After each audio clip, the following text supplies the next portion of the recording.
Evening. Hello. Hello. How you doing? Evening, folks. Yep, Friday Waffle time, the last one of the year. Where's it only feels like bloody 12 months ago that we done this. Fucking hell. Was it only 12 months? Fucking 12 hell. months ago since the last Hogmanay one. How was your Christmas and I was going to say New Year, we're not there yet. How was your Christmas? Quiet. Really quiet. Yep. My wife went to visit the kids for Christmas, and they've gone to Hertfordshire because my youngest one's at university there. And after having some wonderful people that I love staying with us for a month while they moved house, and then having another load of people who I love stay with us for a long weekend, I was like, you know what, I'm peopled out. I don't want to go anywhere. And she was like, I'm still going. I was like, fair enough. Bye.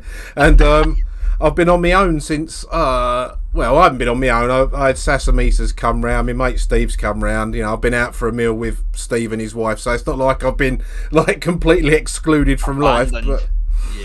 But yeah, it's been great, you know, curtains drawn, heating on, walk around in your pants.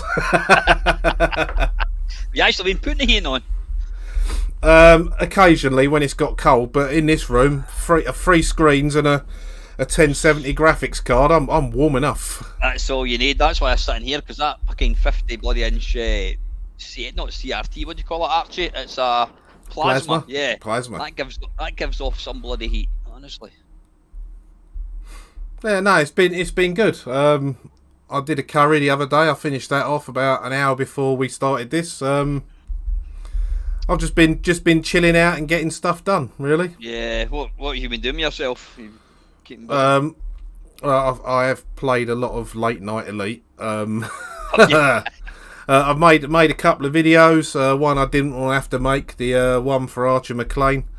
I don't know. You know, that's the last two standalone Sid videos I've made. Both been tributes. One for Johannes Biergaard, whose name you really didn't want to say during the last Sid show, did you? Noticed that. Me and Chris noticed that while watching it back. Alan doesn't say Johannes Biergaard at all. Yeah, and another bit of bad news. I read today on Facebook via Chris Wilkins that Roger Keane's entered end of life care, so we're going to lose Roger as well. It's like fucking hell. I saw. I was asking you about the Zap annual. Now, I think, am I right in thinking that the Zap annual this year is just going to be all the little ones, Kenny? I think there was an option on the Kickstarter for a normal A4 size one, but I just went for the small one because the big one's just the same blown up. So yeah. Anyway, I'm digressing. I was asking you about. I think I backed. What did I back? I think I backed the Fusion annual, Crash, and Zap, and I haven't had any of them. So I contacted Paul Amos, and he said that I think most people had got them. But anyway, again, I'm digressing. I had a look on the Fusion webpage, and Chris Wilkins had been down to see Roger, and there's a photograph, and it's not a pleasant photograph. Roger's in a chair. He looks fucking awful. I think it's his mum that's with him. I mean, it's on that. I'm not going to share it in this. If anyone wants to go and see, but I saw that picture, and I said that to Paul. I went, you know what? I'm not going to be the slightest bit surprised if I don't know what you're talking about. You know what I mean? He's got motor neurons. He's got a chest infection. He's refusing antibiotics. He doesn't want to wear his mask to breathe. He's lost Ollie, you know, his husband, his partner of fuck knows how many years. Yeah. I think he just wants it over, and you know, as sad as it'll be to lose it. I mean, you can't blame him for feeling like that. You know, no. All he had left really was Ollie, and you know, yeah, it's right. So we're starting this off on a happy note, aren't we? I know. But someone like Roger Keane deserves the utmost respect from anybody. You know, without Zap and Crash and all the other stuff, you know, life would have been a lot harder for getting games, and the other magazines was shit compared to Zap and Crash and that. You know, without them, it would have been a lot different in the days before the internet. So yeah, I can't see him getting better. So you know, all I can say is Godspeed, Rog. Aye, I know.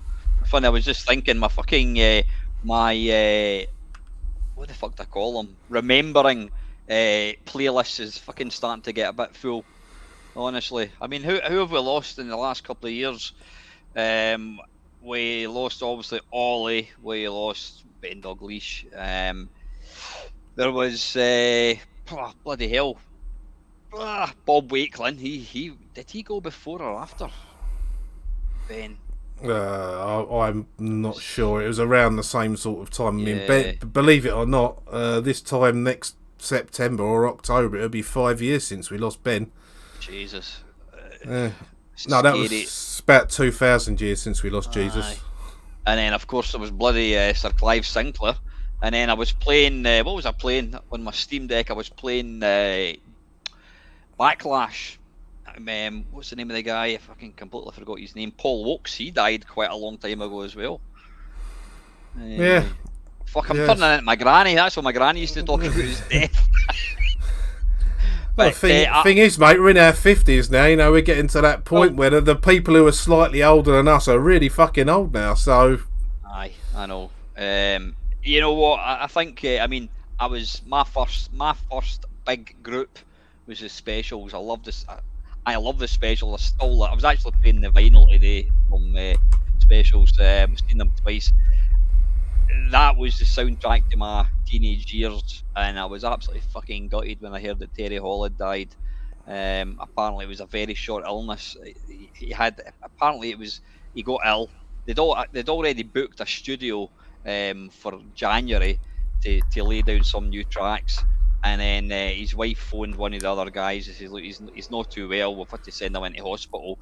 And then over the next 24 hours, they found out he had diabetes and he fucking had cancer. And Terry Hall, there's no many cooler guys than Terry Hall. His missus says he doesn't want anyone to know that he's dying. He just wants to, he's dead. He just kept it quiet.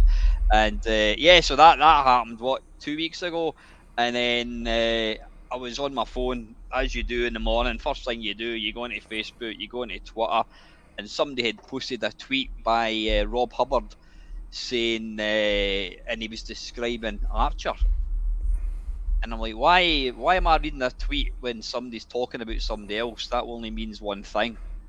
And as I said in my video, I went, fucking no way, please don't make that be true. And I just typed in Archer McLean, Wikipedia, fucking Archer McLean, blah, blah, blah, blah, blah. I think they had his death down as the 24th of December. I'm like, fucking hell.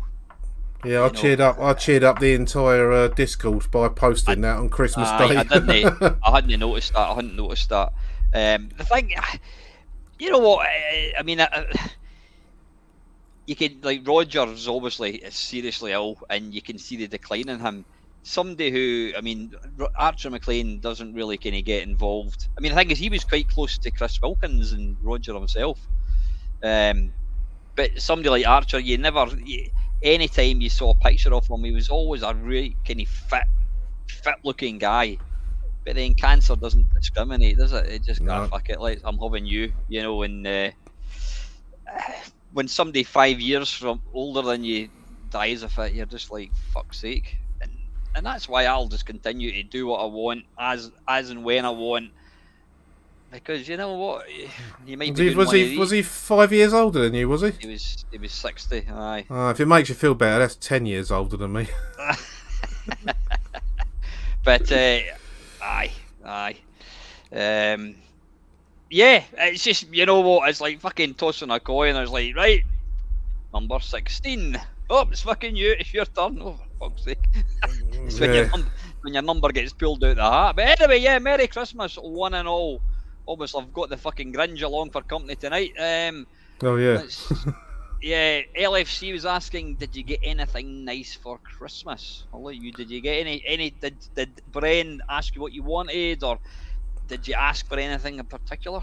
I've got a 27-inch monitor at a 45-degree angle away from my right-hand side. She gave me half the money for that, so I had it early because my other monitor crapped out. But yeah, she left me a load of chocolate here wrapped up. I've almost polished that off. Give me your address and I'll send you some chocolate down, mate. Honestly, it's ridiculous. The amount of we've got a cupboard underneath the sink, and it's absolutely rammed with stuff. I didn't get anything, but Ava, she got tons, and Ava doesn't eat chocolate. And I said to Lee the other night, I says, right, you know what, I'm fucking sicky. I'm sicky just going into the kitchen. Every time I go into the kitchen, you know, packet of crisps. I mean, the other night there, I was getting ready for my bed, 10 o'clock. I thought, I'll get an early night. I'll just watch something on my phone. And I was making Ava's hot water bottle. Oh, I'll have a packet of crisps. And I had a fucking bag of crisps just before I went to sleep. You know, it's nonsense. Not very good. Not very good for your teeth, that mate. No, I reckon crisps are the worst, don't they? Is that right? Yeah, because they stick to your teeth, whereas sugar gradually dissolves. I mean, don't get me wrong, it don't do you any good. But yeah, crisps, because of the starch and that and the spuds, it sticks to your teeth, and it's terrible for your teeth. Crisps, it's alright if you, like you say, you brushed them, then you're fine. Yeah. So the retro's saying, was hoping for a live one of these tomorrow night. Presume this means no, absolutely not. It means yes. I'm going to be along tomorrow night, probably about 10, half 10.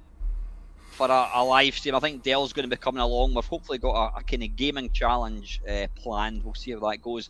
I've mentioned in Discord, if anybody wants to drop into the stream, get yourself a webcam, microphone, and you can come and take part. There's going to be no agenda at all. It's just standard stream then. Exactly. It's funny, you know, sometimes I think to myself, because like I was talking to Lee tonight, and she's, what are you up to tonight? I says, I'm doing a live stream with Chris. She goes, I thought you're doing that tomorrow. I goes, yeah, I am doing it tomorrow. She went, all right, okay. And I thought, am I overdoing my live streams? And then it actually hit me. I thought, I don't have any fucking, like, apart from like when I go to Cook Soul and what have you, nobody comes to visit me. So my social interaction is now online. I think that's the same a lot of people. Congratulations on your belt, by the way. Since I haven't spoke to you in person since then. Yeah. I was daft pleased. So you're up to what colour? I'm up to yellow. I got mine on the I got it on the 5th of December, but I was graded on the 1st because my sensei is a bit of a sneaky git and didn't tell us we were being graded. But yeah, my arm, for about 2 weeks after that, I mean, I know my arms are a bit green anyway because of my tattoos, but my arms were literally black and blue and green all around the tattoos from just blocking and doing the techniques we do. I mean, you don't get given these things, as you know. You have to work for them. It don't matter if you know, I'm quite chummy with my sensei, but on the mats, it's master and student, and I show him the utmost respect. I mean, I'm still a bit of a clown because I can't help it. Yeah, and that's different, and there's no giving away of these things. You know, if you get it, I got a distinction as well. I got a merit for my first belt, and I got a distinction for this one. All three of us did. They got graded at the same time. And it was sprung on us at the beginning. In fact, I'm glad the photographs were taken at the beginning of the lesson, because if he'd have given us the grading at the end of the last lesson where we actually done it, me and the two guys that were graded with me, we were just like big old buckets of sweat. I mean, our average age is 50. I think one's 51, I'm 50, and the other guy's 47 or 48. So it's not like we're like young spring chickens or anything. But yeah, we you know, going by what we were told, we absolutely smashed it, and I'm well made up. It's one of my proudest achievements. Absolutely, and you're right to think so. So how long does it take when you turn up on the mat for a grading? How long do they kind of beast you then? Well, it's different because I don't know for further on, because I've never done this sort of thing before. But for the first two, it's literally you go through all of the techniques you've learned. You know, you've got the kata, you've got the stances, and all the different stuff that you have to learn and get right. Like even the falling on the floor, you know, the rolls and break falls make up a part of it. Yeah. So it's kind of done in the course of a lesson. I suppose really to go through the 20 techniques that I had to learn for the yellow belt, not even 10 minutes. Because once you get in the zone, you just go bang, bang, bang, bang, bang, bang, and you just bash through them. Do you get like any beasts in beforehand, or is that maybe just unique to Cook Soul? Because what we've been told is before any, and it gets harder. I think when you get to black belt, you get beasted for 2.5 hours. Then you have to do your techniques. But they say you have to do your techniques and your forums when you're physically exhausted. Yeah, we've got that as It all well. goes back to like during the war and all this kind of stuff. It's like it's an actual they try and recreate how it should be. But so I mean, for my blue belt, it was about. It didn't take as long because I missed the original testing, which was I think the 2 weeks beforehand. There was fewer people, so they got through it a bit quicker. But it was about an hour and a half. But they just do like things like, if somebody's taking a bit longer, say right, just keep doing star jumps or just do press ups until I tell you to stop. And then I think we were doing it. Is yours on at the moment, or is it finished until next year? Yeah, finished until it was going to be Monday, and then it was going to be Thursday for the adults. But a lot of the parents were saying their kids are interested, so I think we're starting again on Thursday now. Well, next Thursday I am. Yeah. Next Saturday. But in the last class, one of the things is I want you to take a seat against the wall. But you just basically lean against the wall and as if you're sitting down, but you're just standing crouched. Yeah, that don't make your legs burn, does it? Yeah, and he said, in fact, he said to me, how long, Alan? I went 45 seconds, so we did 45 seconds. Everybody does 45 seconds. And then the next day we did some other stuff, and then he says, right, another seat against the wall. Right, Ewan, what do you think? 3 minutes. Fucking hell, yeah. And he's like, the first one to fall, there's 20 press ups. Fucking brutal. Thing is, it's all conditioning, isn't it? It's good. I do like it. It is, and there's two types of people. There's people who are old and just fucking give in to old age, and I'm too old, my knees are shot, and they grow old gracefully. As long as I can keep doing it, I'll keep doing it. You know what I mean?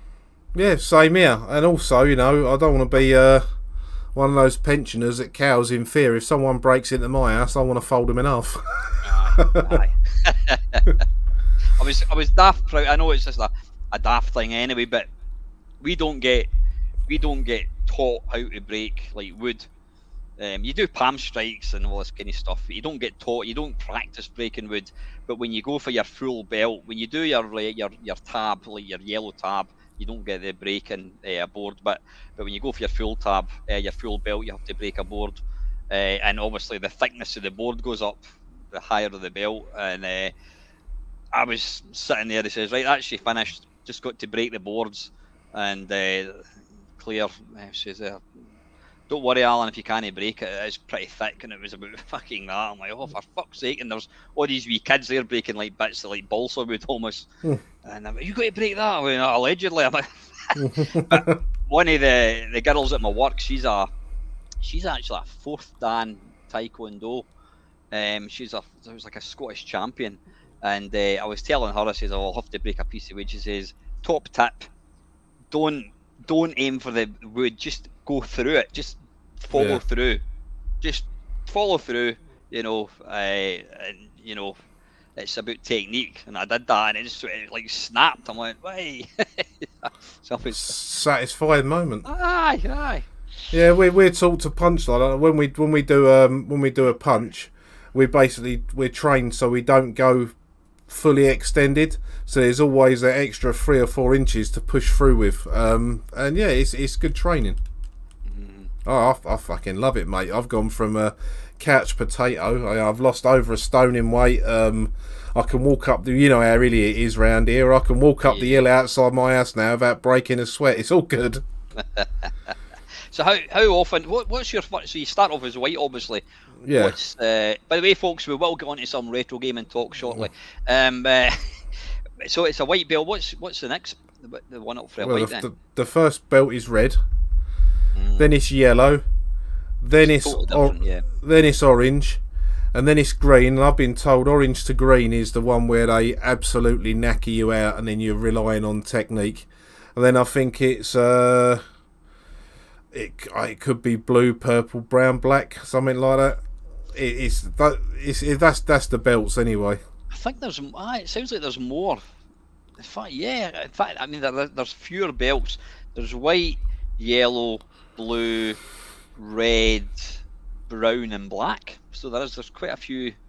Well, there's 8, but you do half belts as well, don't you? You Aye, do the aye, aye, aye. tabs. We don't do any of that. Right. I see. Yeah. Yeah, you don't start. You want the only tabs. I mean, I'm doing traditional Japanese stuff, but the only tabs we get is once you're a black belt, then you get extra tabs for your first dan, second dan, and so forth. So, yeah, I'm a quarter of the way to a black belt, which is something I never thought I'd be saying a couple of years ago. Exactly, I know. Nah, I'm proud, mate, and proud of you for doing that. Yeah, likewise. Yeah, hopefully, if I get down there at some point next year, I can come along and. Well, I notice my sensei has invited you if you come down this way. Yeah, so. No, that would be good. I think that's a big thing I like about it. There is mutual respect for any discipline. You know what I mean? The people respect the effort it takes to actually do that. I do find, or I have noticed since I've been doing it, there's a lot that won't mix. Even though, especially traditional jiu-jitsu, there's a lot of martial arts that come from that, like judo and aikido and stuff like that. But there's a few good instructors that do mix down here, and we have them coming in, and like we have a couple of guys that are brilliant come in from a local judo club, and they help us put the finer points on our groundwork. And of course, because they're training for sport, they're not allowed to do the stuff we do.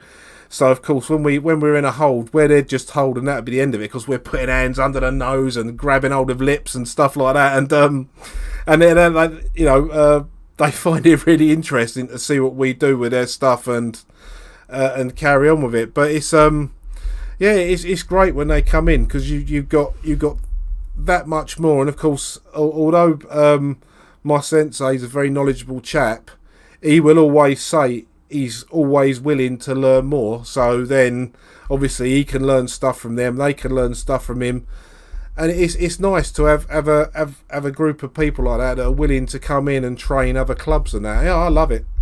Mm-hmm. I had a friend request of a guy. He used to be at the same school as me, and I mean, he was all right, but he was quite big for his age, and he always used to kind of.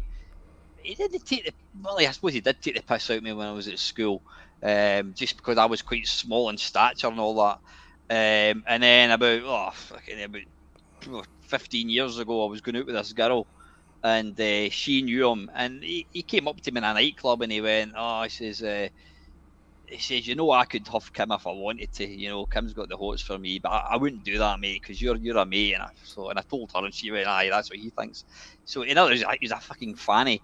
But he sent me a friend request a couple of weeks ago, and I put that wee post about just saying I'm stupidly, just like you. It's not boasting. You're just saying you're proud of what you've done. I'm proud to get to be 2/10 of the way to being a Bruce Lee.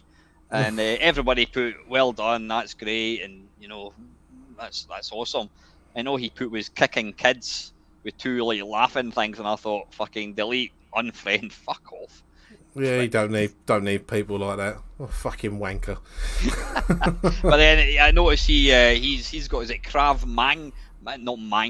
Maga or something? He's got that in his interest, so he probably thinks that Cook Soul's like for girls, you know what I mean? Well, I mean, Krav Maga's a good art. It's what they teach the Israeli Special Forces. But whereas I'm learning defence. If someone throws a punch at me, I know how to use that power against them and put them on the floor, kick them in the bollocks, and walk away. Whereas Krav Maga, yeah, you're being trained to kill. Pretty much, it's a brutal martial art. I mean, you don't fuck with the Israeli Special Forces, yeah. And that's why. Fucking 55-year-old. I'm not going to be. You're not interested in fucking being violent. It's about Probably the most important thing for me is it's given me interest. It's given me company. I've made a lot of new friends. I've been at barbecues, Christmas night out, and it's a hobby. You know what I mean? And it's. Yeah, it is. I mean, I'm not doing it to just so I can say, I can punch this and I can do that. I did it originally. I find exercise totally boring. If you show me a treadmill, I'm liable to fall into a coma. I find exercise so boring. But this way, once we've done the warm-up, it's a sweat fest all the way through, but I'm learning something while I'm exercising rather than just putting one foot in front of the other. You know, I've got something to learn. I've got goals to attain. Now, when I first started, I wasn't worried about doing the belts. I thought, I just want to get a bit off my gut and get a bit fitter. As soon as I got the first belt, the gamer in me is like, oh, level 1. Yeah, Let's go for level 2. So, absolutely. yeah, And when you see you can achieve it, I mean, the thing about Cook Soul, and I imagine it's probably the same.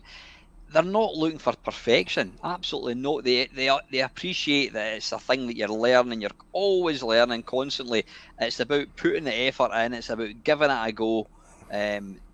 Doing what it's giving it your best, and you're gonna get better. And that's what LFC says. Enjoy your hobbies. Sod what Billy Big Bollocks thinks. So anyway, better get back onto gaming. So what are you? What have you had a chance to play any of these new games? Arlisoft's what's it called again? It's got a bizarre name. The Present Sorter, the sort of tapper game that I was playing. No, I haven't. To be honest with you, I've been I played a game called Castle Crashers that was on Steam. It was like £2. It's a scrolling beat 'em up where you play these knights, and I was playing it online with Steve and his wife. There was the three of us playing it, and we did that. I think that was Christmas Eve. So I've played that a couple of times. Played a couple of games for videos, but I've only really been playing Elite. I've been grabbing the free stuff off of Good Old Games, GOG. Mm-hmm. But yeah, I made a model today. I've just been doing stuff. I've added the Skybox because we don't watch telly anymore, and I've reset up a PlayStation 3 because I think that's a system that, although there is some shovelware, it's still got a lot to offer as a gaming system. Mm-hmm. So I've set that back up again. So now downstairs connected to the telly. Now I've got a PlayStation 3 and 4. Xbox 360, a Wii, and a PC. So I'm all right downstairs. Because obviously the PC's like the Borg, innit? It's got everything up to the PlayStation 2 on it. So yeah, what have I been playing? Still playing fucking Power Wash Simulator. Honestly, it's just, Jesus Christ! It's crack cocaine. I'm now up to. I'm now up to what do you call it? What am I currently doing? I'm currently power washing an underground railway station. Yeah, and I'm about 14%, and it's just, the guy from my work that came across today. He goes, "What the fuck are you playing that?" I says, it's like the same. I would compare it with like doing a jigsaw. It's like it's relaxing. You don't have to think about it. It's a bizarre thing. So you sit in front of a screen waving your hose about, do you? I just go like that with your finger and you take off the dirt. Right? That's. I was watching Lacozer a couple of weeks ago. He was playing Elite. And what was it he was doing? It was a Thargoid thing, and I've got to say that game has got some of the most impressive graphics out of any PC game. It's not. You could be forgiven for thinking that you were watching like the latest fucking Alien blockbuster or something. It's phenomenal looking. Yeah, it is when you go chasing after him, because I've been doing a lot of that with him this week. Yeah, it is. They are massive. Like our other mate that plays with us, who's my training partner. I got him in on the Elite game with us. He had a go at it in VR, and he was like, it absolutely shit the life out of him how big they are when you're flying towards them with VR on.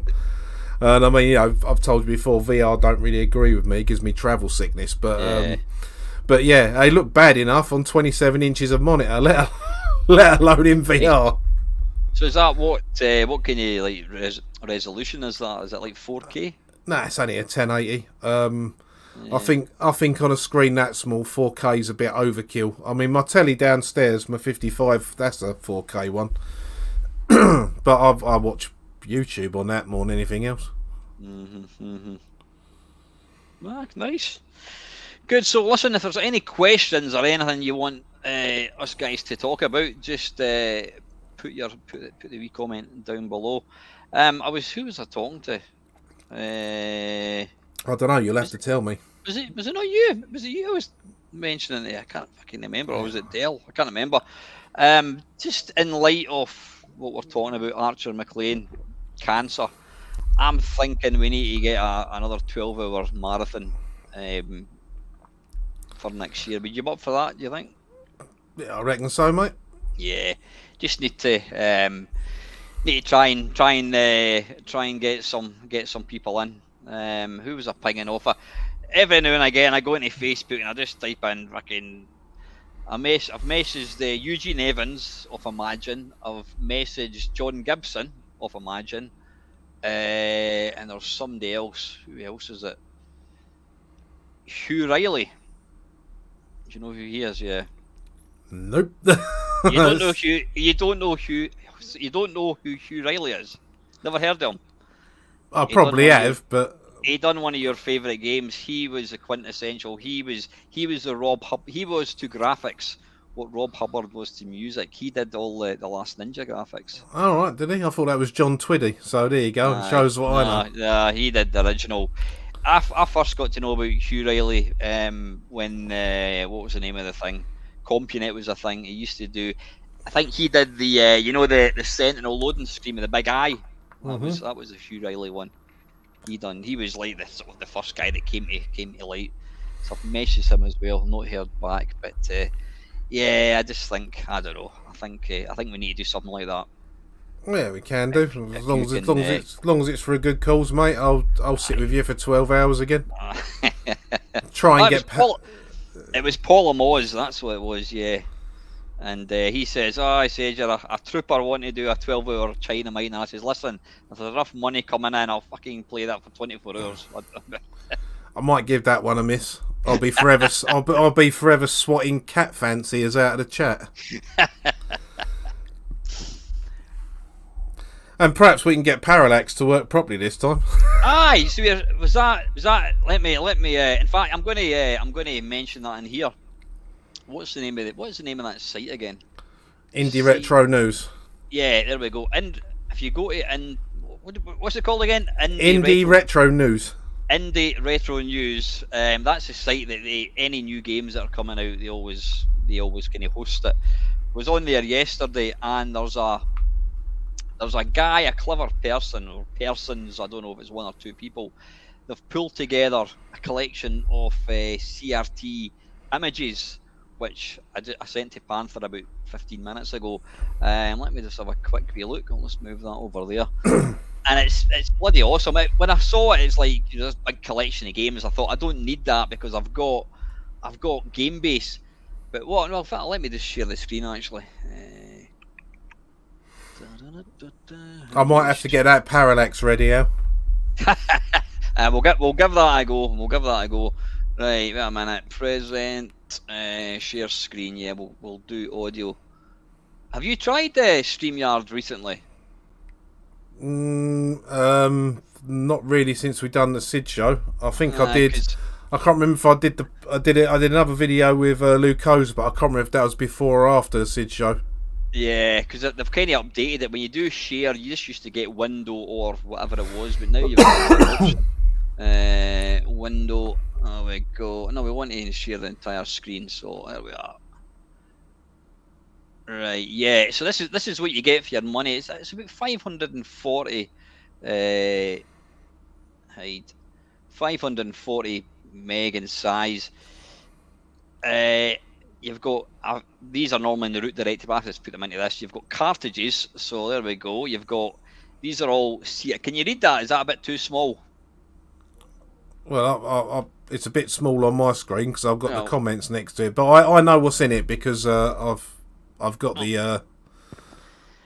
Yeah, there we go. I've made it full screen. I mean, you've got all your stuff: Action Biker, Airwolf, Alienate. So this guy has painstakingly created CRT images of. I don't know how this works because I've tried that. I mean, there's stuff that shouldn't even be in there. Barbarian. I've put this onto my Ultimate 2 cartridge, and it works. How does that work? Because there's Wuzzball. Well, it's like a fake cartridge, isn't it? I don't know. It'll probably work on my Ultimate Elite as well. Right, got you. Right, so because that's 89K, it doesn't mean that it's loading 89K into the Commodore 64. That'll just be 89K that's on the cartridge, and then within that, Yeah, that's like the emulated cartridge itself, and then that'll probably be how it works. Yeah, it's like the data. Yeah, so I mean, if I load up, there's my C64 emulator. I'll just move that across there. Oh, there's Charlie Farr saying hello. Hello, mate. Evening, Charlie. How you doing, buddy? Yeah, so you quite literally just this is where it doesn't work. And then if you just press the fire button, so you get like loading music. You press the fire button, and it's instantly loaded. Can you hear that, by the way? Yeah. Oh, I can hear it. Yeah. Why is that coming out? It's weird. It's coming out the speakers. Well, sounds alright to me. You just drag it across. Boom. There you go. Instant loading. So that's going to be brilliant for. Try Parallax if you can find it. I couldn't find the last Ninja games in that, but I didn't have a proper look earlier on. Parallax. I mean, that how cool is that? Woof. There you go. It's like instant. Right, Parallax. Oh, wait a minute, we need to use... Oh, fuck, I remember playing that game. What's that called? Warriors of Zypar. I remember that. I got that on a disc. It came from America. Anyway, right, I'll just shut him up for a second. Reset. I'll reset. There we go. Parallax. Do I not need to use an older version of Winvice to get the full effect? Yeah, well... it might be best to. I can do it if you want. I've got it pretty much. No, right, here we go. Here we go. Right, Parallax. Where's Parallax about?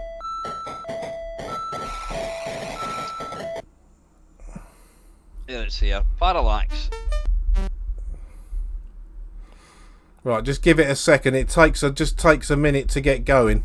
I want to see if it does it on yours as well. It's like the 12-hour live stream all over again. That was brilliant. It was brilliant. I thought Luke Hose was going to explode. It starts off all right.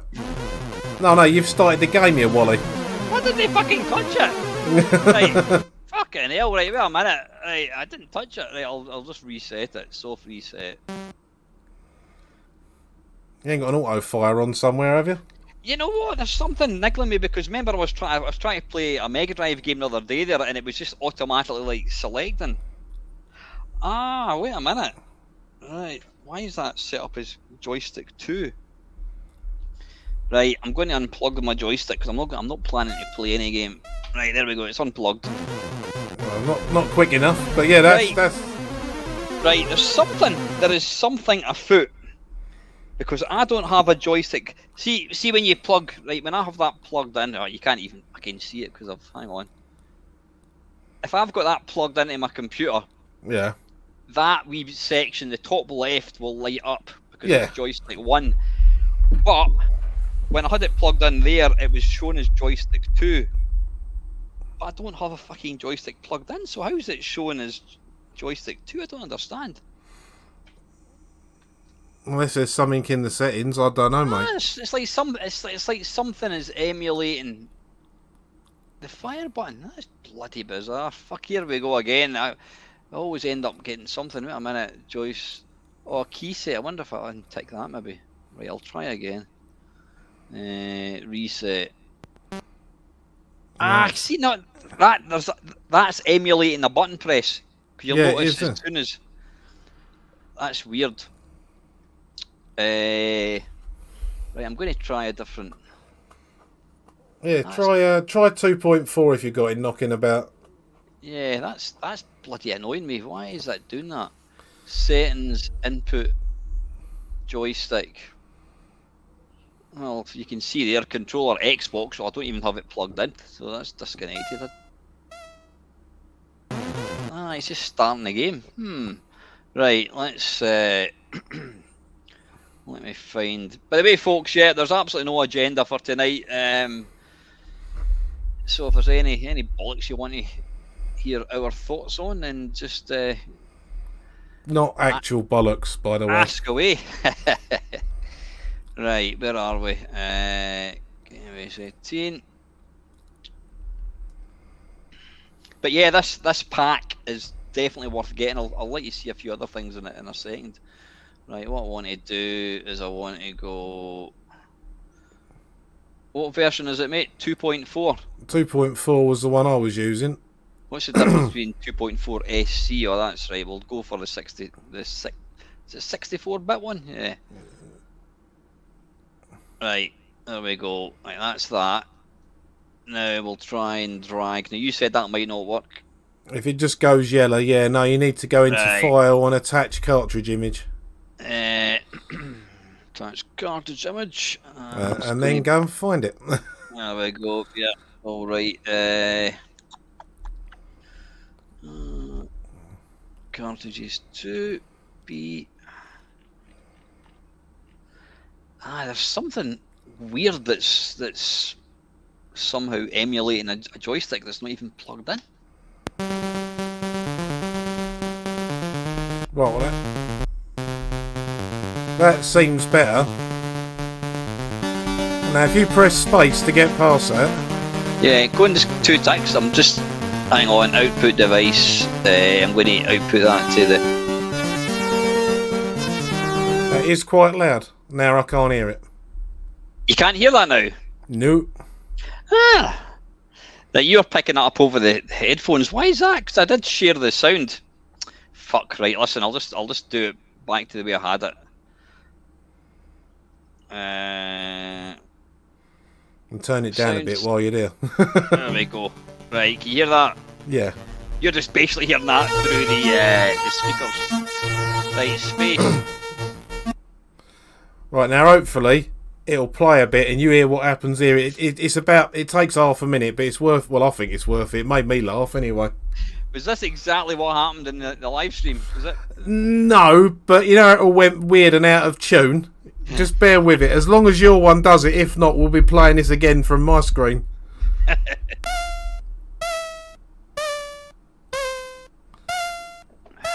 Just bear with it. Can you hear that all right? Yeah. Yeah.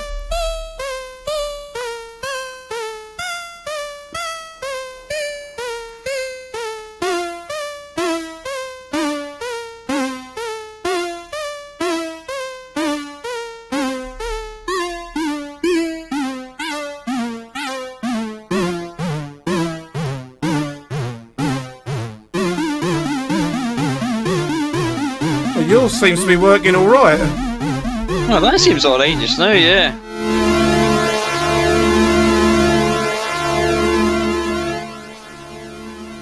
Nothing wrong with that, mate. There it goes.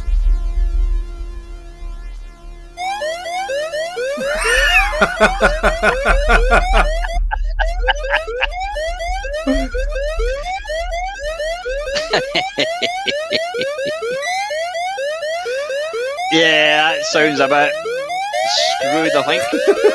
Oh, Jesus Christ, my ears. That's what I was trying to explain to you earlier on.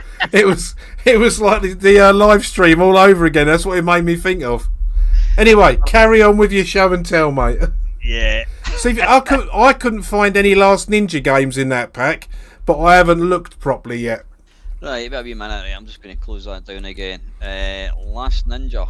I do have. Have you got Last Ninja as cartridge images? Yeah, I have. Yeah, so have I. Wait a minute. Have you looked in the? So you've got alternative formats. I don't know what bins. Does anybody know what bins are? That's where you put your rubbish, mate. For putting. That's what I was going to say.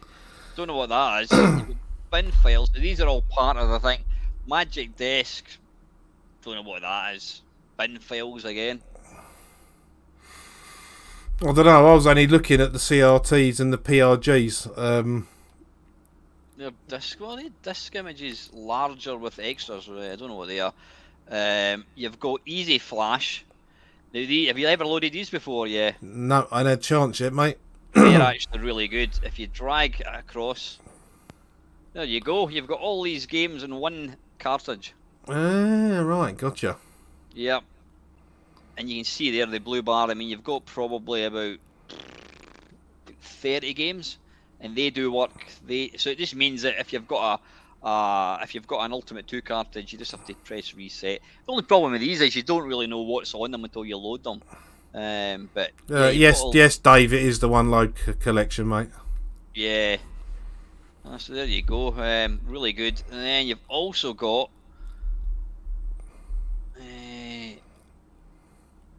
What the hell these are? PRGs. Yeah, they're program files. Right, okay. Uncrunched. Don't know what these are. Ava, shut up. I don't know if you can hear her screaming in the background. Tape cartridge. Tape cartridge? What the hell is that? I've never seen that before. TCRT. I don't know what that is. No, I've never come across that. Tape cartridge, anyone? And then you've also got, you've got cartridges too. That's just all the standalone games. They all seem to work really well. Then you've also got docks. Don't know what that is. No, we'll look at that later on. Dumps. I don't know what the hell these are. No idea. XML document means nothing to me. As Midzure once said, means nothing to me. Extras is images, loading screens. I wonder if, don't know, screenshots, sidekick thumbnails, TJ files, don't know what they are. I suppose that'd be useful for a front end. Yeah, and then multi-load 64 is these are games that are multi-load. So you were saying about The Last Ninja. Right, The Last Ninja's not there, but there's things like World Games. What else? Karateka. Let's try that one.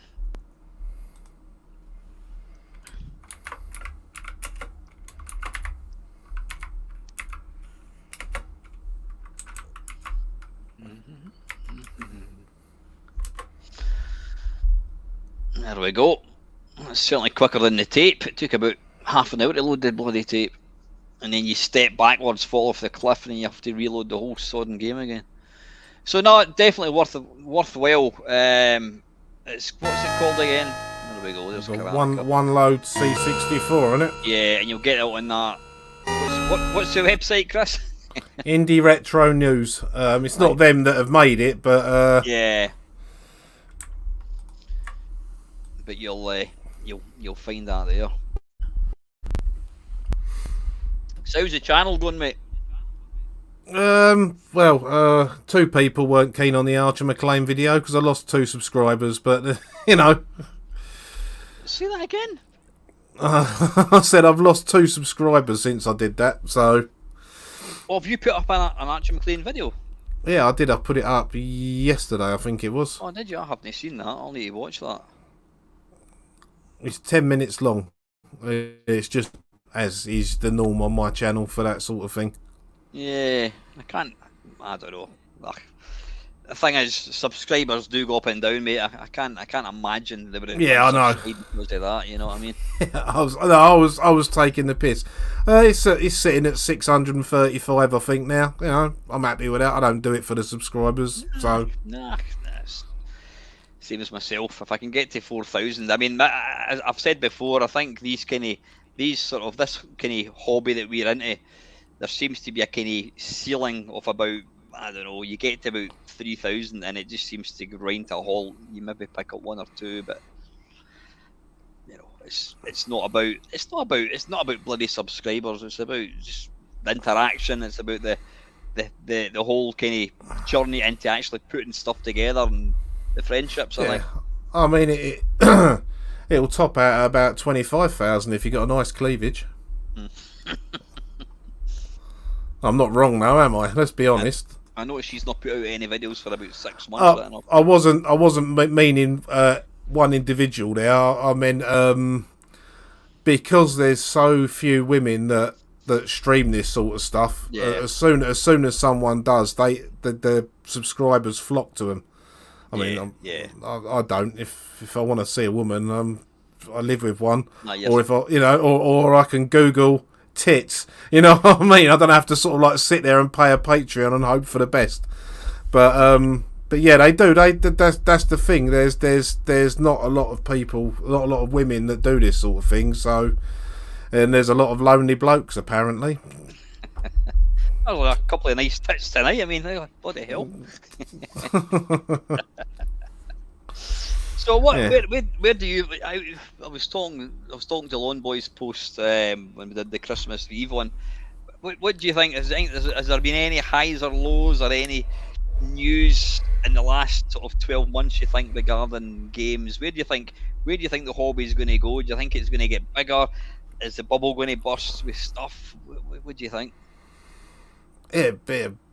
It'd be nice if the bubble did burst and things became a bit more affordable. I mean, Yeah. I mean, I've had a couple of nice touches with buying like Sid chips cheap. I know Ponder that watches the channel, Colin. I let him know about one because I knew he was after a 6581 because he got himself a Sid FX.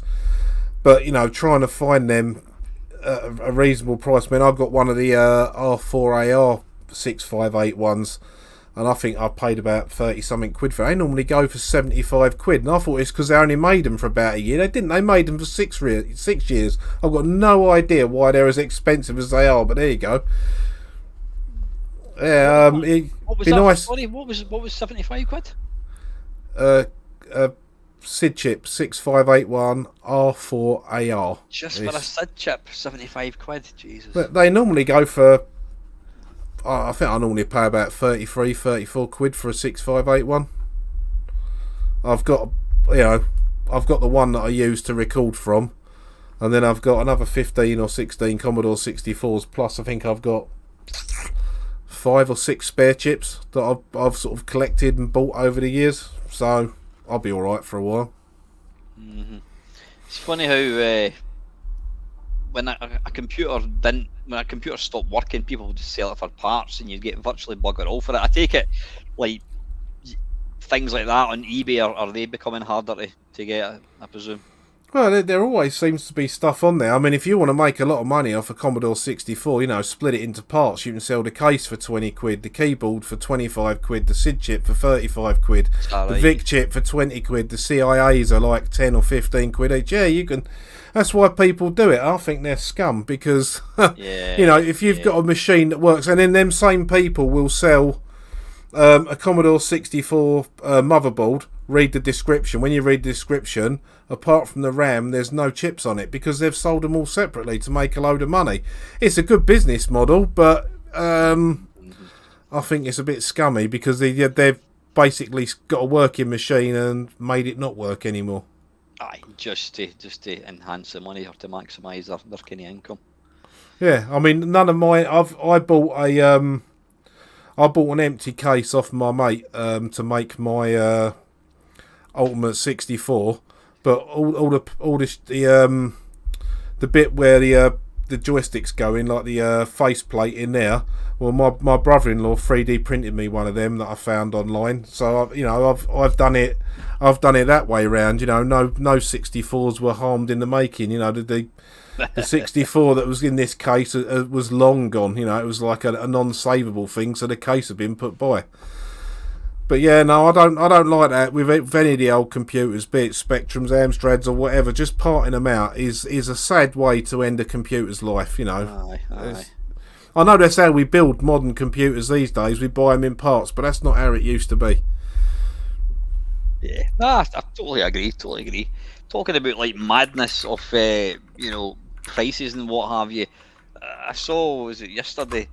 There's apparently some energy drink that's God doing the rounds at the moment. Is it, what's his face, Logan Paul, YouTuber? He apparently came up with this fucking energy drink, and Aldi's and Asda selling it. And apparently there was fucking photos of people queuing outside an Aldi's in Glasgow at 3 o'clock in the morning to buy it. It's like £1.99 for a can. It's like, what the fuck? It's just an energy drink. It's not even an energy drink, is it? It's coconut water. It's got 0 sugar in it. I thought an energy drink was like heart attack in a can. You know, literally fires your system up with a sugar rush. So, it's a load of bollocks, mate. Yeah, I saw that. Aye. Yeah, what Dave's saying there is that he knows their motives are money, but I guess one C64 vixes several others. That is true. I mean, you know, if I need a chip, I will go onto eBay and buy one. If my mate who does fix them, who has got lots of spares, hasn't got one, then I will go and track one down. But Yeah, I just don't like it when they sacrifice machines like that. Any of them really. You know, when you see Amiga ROMs being sold, you know, like for stupid money, and then that same person selling an Amiga motherboard, it's like, well, make that one work. That's just me, I suppose. Hi, there's always people, when there's money to be made, people will fucking sell whatever. I mean, obviously, you've had the whole thing with like the PlayStation 5s and that, people just, you know, what do you call them, scalpers, whatever. It's just, it's the way of the world, unfortunately, isn't it? Yep. You know. Well, I'm just having a quick look. I couldn't find last week's Friday Waffle, because we're getting very, come on, you're being an actually poor audience tonight. There's not a single question amongst you.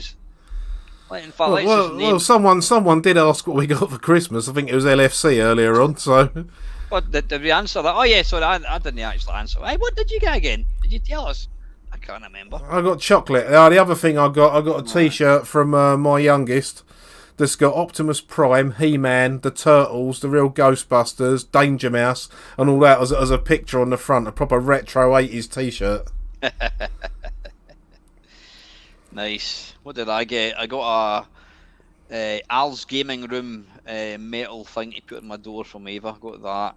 I got the autobiography from. I didn't get it from Brian Johnston. He didn't send it to me personally. From Lee, Brian Johnston's autobiography. I got This is when you know you're getting old, and that was the thing that excited me the most. And I don't know whether it's a subtle hint. Lee bought me a trimmer for nose hair and ear hair. You basically put it up your nose and it works. It works a treat. Thank fuck for that. I thought you was going to be going below the belt with that. Yeah, just as an aside, I've just done a search. The Last Ninja 1, 2 and 3 are in the extras, other CRTs in the one load thing, so there is a Last Ninja in there. Oh, in that collection, is there? Yeah. It's under extras, other CRTs. Ah, all right, that's good. That's good. I know I have got other CRT images of that anyway. But LFC's asking, what films did you watch over Christmas? I'm just going to before we answer that question, I just want to answer Cauldron and say no, I'm not lying. It is my T-shirt. I'm not wearing it vicariously through my kid. He bought it for me. And Luke has joined us as well. Evening, Squire. A subtle hint is a one-way flight to Switzerland. I watched a film called Mad Heidi yesterday, which was a weird Swissploitation film with blood, guts and gore, and was fucking brilliant. It was so stupid, it was superb. Imagine if Switzerland was being run by Nazis who were trying to take over the world with cheese, and some mountain girl who's quite easy on the eye has to avenge her family and get out there and start killing people. There's blood and guts and that. I mean, there's a scene where someone gets killed with a Toblerone. That's how good that film is. What is the name of that? Mad Heidi. So it is literally based on the old Heidi. Mad Heidi. What was that on? Is that on Netflix or something? Or what? It's on general release, I think. I didn't watch it on Netflix. I watched it on Freeflix, but Mad Heidi. I'll need to watch that one. So Christmas films, apart from that one, did you watch? Are you one of these guys that likes to kind of indulge in Christmas films? I know. It depends. Before the wife went away, she wanted to watch a Christmas film, and I'm like, I didn't really fancy watching a Christmas film. I said, all right, we'll watch one if I can choose it. She's like, oh, I don't want to watch Die Hard or Bad Santa. I went, no, we will watch a proper Christmas film. I will choose a U or a PG. And she was like, all right. So I chose Ernest Saves Christmas, which is a mad late 80s comedy film with, I can't remember his name now. Is it Jim Varney or someone who played Ernest?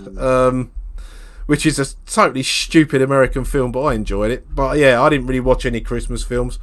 I watched King Charles's speech on. I saw that on YouTube.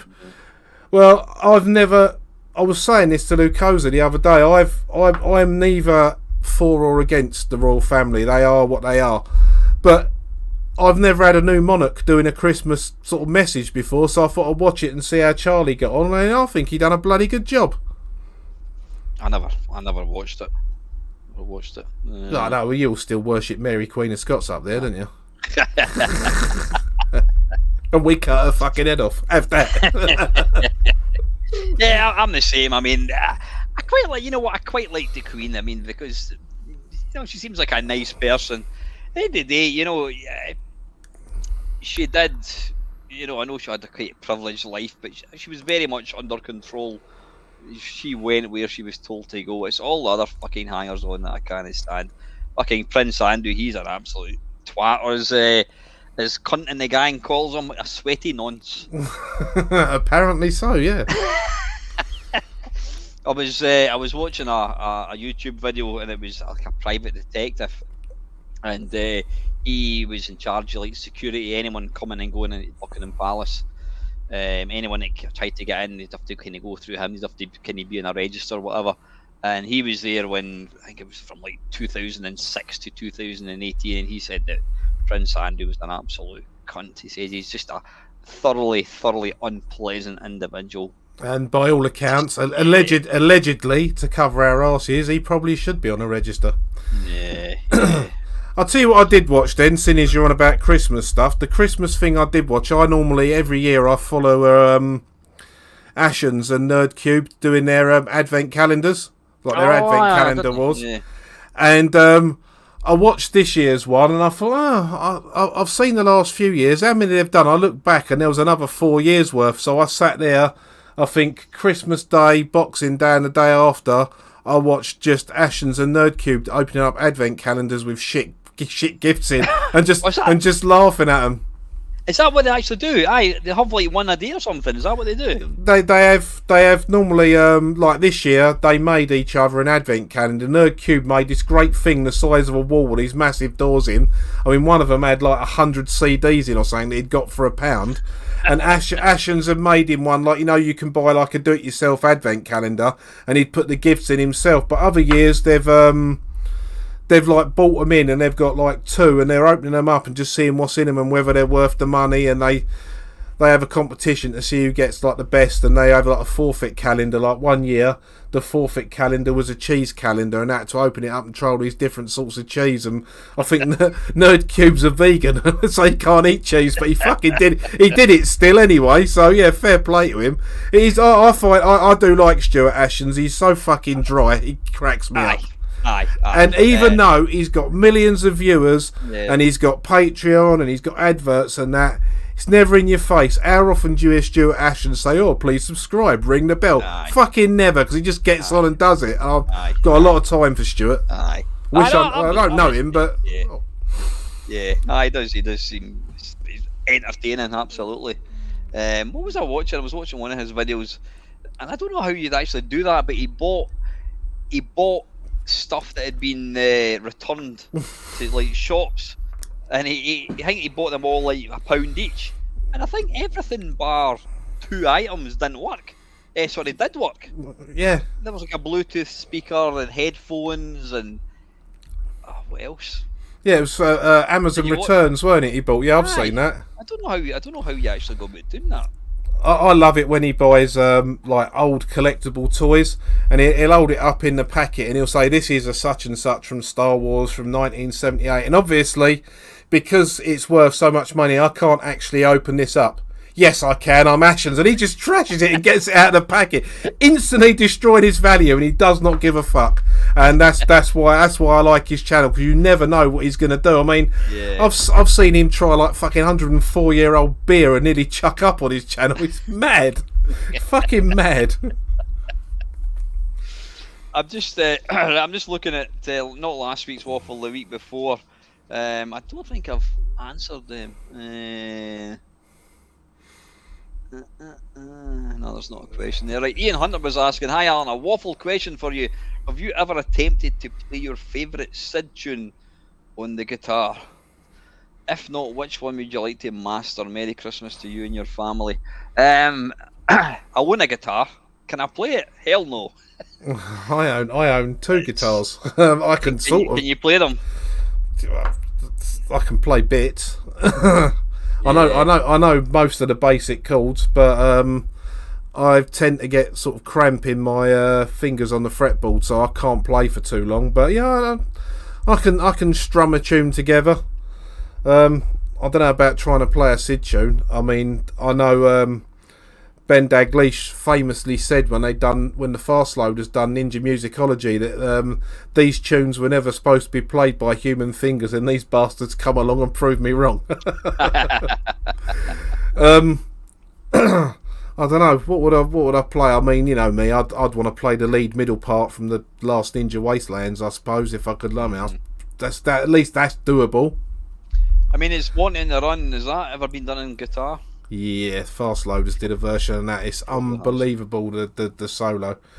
And yeah, it does go to show that they can be played, because is it Jamie Maxwell who frequents your channel sometimes? Yeah. Have you ever gone to his channel and listened to his acoustic version, like a strummed version of the last Ninja music? It's absolutely magnificent, it is. Really? Yeah, absolutely brilliant. I didn't know Jamie actually had a channel. Only check that one out. Yeah. It's like Colin saying Ashen's video on Hair Razor was quite interesting. That's all I recall about his channel, and he gagged on, what was it?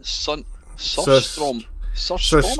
Yeah, that's that rancid fish in a tin that they have in Scandinavia.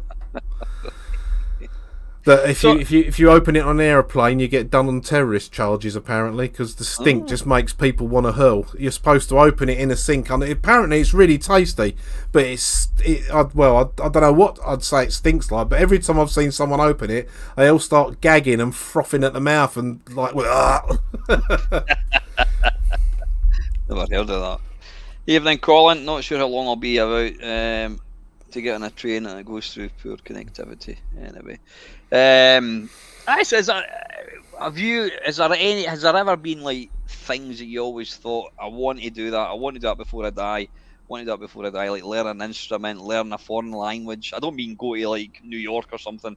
Is there things that you want to, a skill that you want to do before you die, or are you one of these guys that fuck it, you just pick it up as you go along? Or yeah, pretty much. Well, I suppose now I've started doing martial arts. You know, it'd be nice to attain a black belt before I die. But other than that, not really. I've just sort of always rolled with the punches, and you know, if I pick something up, I pick it up. If I don't, I don't. I'm not really. I mean, whenever my mate Jeff, Sasamisa 1806, whenever he comes round here and we're playing games and he beats me, and I'm like, it's only a game. And he's like, where's your competitiveness? I said, I'm having fun. I don't need competitive. If I'm enjoying myself, I don't need to compete. I'm enjoying, you know, the game we're playing. It winds him up something fucking chronic when I do that. But at least I'm honest, you know. I don't lie and say, oh yeah, I'm gonna fucking do this and I'm gonna do that. I just go with the flow. Yeah. I mean, I've always wanted to play an instrument, and I've lost count the number of times that I've bought guitars, sold them, bought a keyboard, and I'm just fucking essentially lazy, and that extends into my video games playing as well. When it comes to a game that requires even a modicum of like investing time in it, I'm like, just try something else. But I mean, one of my mates, Andy, he's been playing the guitar all his life. He's got his own band. He's a lead singer, and he was. I had a kind of get together a couple of months ago, and like the friends and family, and I said to Andy, I said, if I get the guitar out, do you fancy? Oh yeah, that's fine. So he fucking picked that one, right? He was like, who wants Born to Be Wild, whatever, and he was singing as well, you know what I mean? And it's I'm like, fucking hell. So I bought a guitar a couple of years ago. He said, look, he says, I've got this cracking guitar. He said it's worth about 400 quid. You can have it for 200. He says, I'll teach you how to play it. And he's always promised me he's going to teach me how to play it, but I started going along and then I stopped, and then real life came along, and every time I see him, he's like, hey, I was like, don't mention it. And I went, what you fucking like? You got a cracking guitar there. But one of the guys that was at my party, actually, he said that, what's it called? Rocksmith. Rocksmith is a game for I've got it for PlayStation 4, and instead of like Guitar Hero, you actually plug in your guitar into your PlayStation 4, All right. And he said that one of his mates got it, and within fucking 2 weeks he was fucking playing the guitar. He says apparently it does work. So yeah, I'll give that a go. Oh, I've recently tuned up my acoustic guitar again, but it's having the time and inclination to do it, I suppose. I always wanted to master the Bavarian nose flute, but you can't get them for love nor money. And then you've got Wee Bob. You've seen the stuff that he does just for fun. What, his artwork? Wee Bob, absolutely fucking phenomenal. Stunning stuff, yeah. Fucking hell. So I'm still trying to find something I want. I mean, I want to learn to play the guitar. I want to get a black belt. I want to write a book. Well, that means someone's going to have to teach you how to write. So that, you know, it's a long-term goal, Al. So yeah, I don't know. But anyway, answer Ian's question. Yeah, I mean, I need to learn the guitar. I don't know. I suppose Morning the Run. Since it's my favourite Sid tune. What's the LFC saying? I've tried attempting to play the keyboard, and aside from chopsticks, somehow I lost interest on many occasions. That's the thing. In fact, my mate, they got me into Cook Soul. He's in fact he does watch the channel Kenny or Axeman 3D. He said, he says, fair play to you. He says most people that start these, they usually after a couple of weeks they don't go back. He says so he's done well sticking with it. Oh, I was marked for that. Yeah. Sensei Steve, when he first met me, when I first went to the first couple of lessons, he didn't think I was going to stick at it, but I was determined to do some interesting exercise. And then we went to a different venue for one evening as a grading thing, and because my guy I've been training with, Lee, because he passed his red belt before lockdown and then hadn't had a chance to continue, he wanted to brush up, and because I was training well with Lee, he said, do you want to come along? And I picked up a load of stuff that no one thought was possible, and I think that was kind of like the turning point with what was expected of me. And yeah, the rest speaks for itself 2 belts later. So yeah, it's interesting when all of a sudden something presents itself out of the blue that you don't know. Because I originally, it was recommended to my wife for confidence and stuff like that. Yeah, I remember you telling me that. Yeah. and I said, well, I'll come and have a look. And I had a look at jiu-jitsu, but when I looked on YouTube, all I was seeing was the Brazilian stuff, which is basically judo. And then I looked up traditional Japanese stuff, and I was like, yeah, that really interests me. And then, I've ended up sticking at it, and my missus can't do it at the moment for health reasons. So, I've kind of taken it and run with it.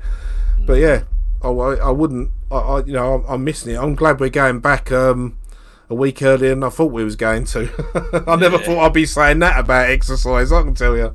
Burn off all these terrace chocolate oranges, mince pies, I've had a few of them. Right, Milty Swinbuckle, question for the Waffle.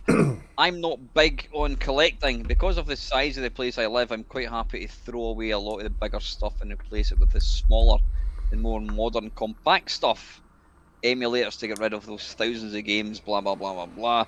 Collecting does seem to be the new form of art collecting of old, with people collecting almost anything and everything. Be it games, vinyl records, film books, shoes, hats. People collect hats? Fingers? What? Hats? Fingers? Serial killers need a hobby as well. Alright, okay. Cups, plates, women's undergarments. Moving on. Cars, animals, toys, pencil sharpener, blah blah blah blah blah blah blah blah blah. Anyway, not much of a question, but what are your thoughts on collecting and people who collect stuff? Do you collect stuff? I've got a fair collection of Commodore 64s. I suppose it depends on the meaning of the word collection, because I've always termed myself not a collector. I always think of, I do buy things. I have bought a lot of things, and I do have a large collection, but I don't deem myself. I always think somebody who's a collector is somebody who they'll just buy it for the sake of it. We've all seen these fucking people buying like the complete, I don't know, what are you doing? Buying the complete GameCube, USA GameCube collection, and they're all fucking wrapped. They're all unopened. Oh no, fuck that. No intention of playing them. They're collectors. I don't fucking see the point of that. No, I mean I've got. I'm just looking over there on my shelf. I've got I know about 50 Xbox 360 games. 20 or 30 PlayStation 2, 20 or 30 PlayStation 3, some Wii games, a couple of PlayStation 1. I don't know, the biggest collection I've got in here is loads of cute anime figures that like from the Toad Project and from various Capcom games that when Jeff, he does collect anime figures.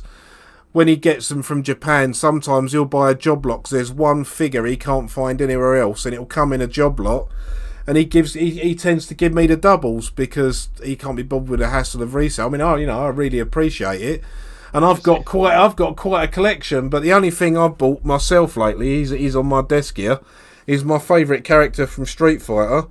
I picked up a little Ken, and I think that was 12 quid, I think. Normally they're about 40 or 50 quid, but he got it from Japan using their auction system out there. So that's my little desk mask top now. Oh, very nice.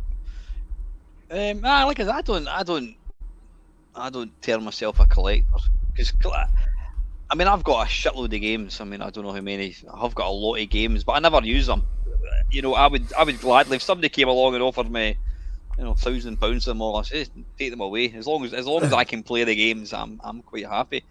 Well, that's it. I mean, I've set up the PlayStation 3 again, but I'm pretty sure this computer up here, if I really wanted to, would probably play the PlayStation 3 emulator because the graphics card I've got up here now is a 1070 that used to be Lucosa's, and someone did him a solid with a better graphics card, so he did me a solid with that one. You know, literally, I paid a little bit more than postage, and I upped my graphics card from a 3 gig 1060 to either a 6 or an 8 gig 1070, and I mean, I've gone from playing Elite on medium to Elite on pretty much top settings now, just from that one little jump upgrade. It enough make a difference.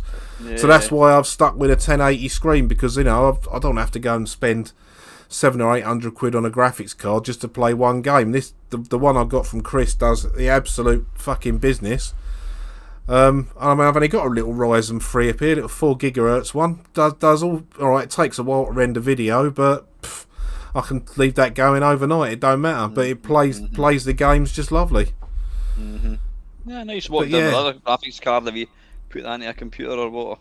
Yeah, that's in the downstairs front room PC. He's now got a 1060 in it, and because I need to make some sort of cradle to hold it properly in the arcade machine, at the moment I've got a GTX 950, a 2GB one, Nvidia card, as an ornament in my dining room on the DVD shelf because I haven't put it in the arcade machine yet. Do you play your arcade machine much? Not as much as I probably should. I mean, I had it on when my mates were over on Tuesday, and we were playing Final Fight LNS 4, which is like a scrolling beat 'em up with almost every Capcom character ever imagined in it.